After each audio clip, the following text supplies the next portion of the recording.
To the northwest now, where rescue efforts for the illegal miners in Stilfontein who are facing challenges will be continuing. Delays in setting up the rescue machinery and alleged extortion demands have been cited as possible issues that might frustrate the rescue mission. Ziniko Mhlaba is joining us from Stilfontein. Ziniko, a very good morning to you. Thank you so much for making time for us this morning. Tell us about what the standoff is currently and whether the operation will be continuing today. Good morning, Aldrin. Well, starting with your second question, well, in the past 5 minutes or so, we've seen heavy rescue machinery driving into this particular shaft.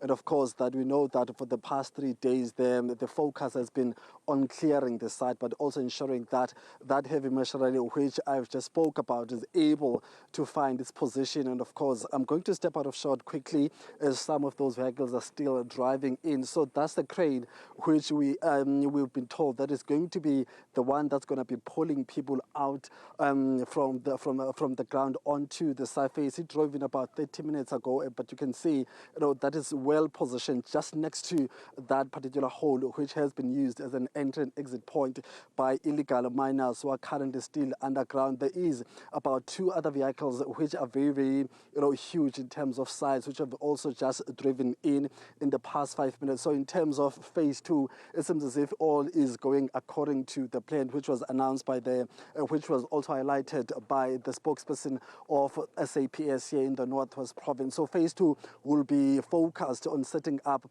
that heavy machinery as we see that heavy machinery arriving at the scene.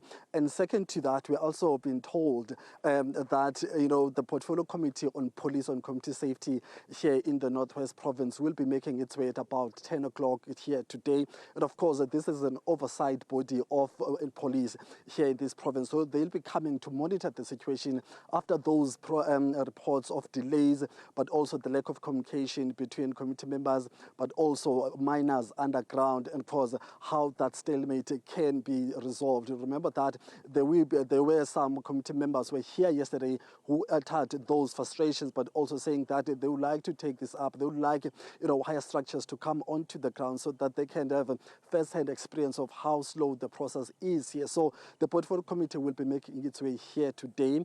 But another thing, Aldrin, which also came out yesterday and of course has been confirmed with the spokesperson of SAPS here in the North Province, that they have identified, they are noticing some elements of extortion from their own investigation, from their own intelligence, but saying that he can't divulge more information in terms of how that is going. But he did confirm that they are working on that, they are investigating that, but he can't share beyond what he told us, that they are noticing those elements and they're definitely capable of ensuring that they are able to nab those elements very quickly. And of course, we know that later on there were some also debates about whether the role of the people who've been identified as community leaders, their role within this operation, but also their interest within the operations which are taking place here. So those are the things we'll be exploring this morning into the afternoon here. But I think for the next hours, the focus will really be here. We are looking at the arrival of the heavy machinery, which has been deployed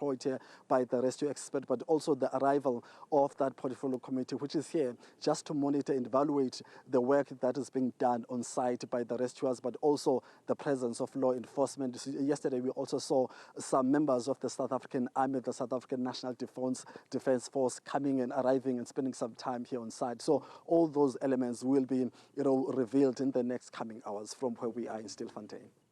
Okay, thank you so much, Ziniko Mhlaba. They're joining us from Stilfontein.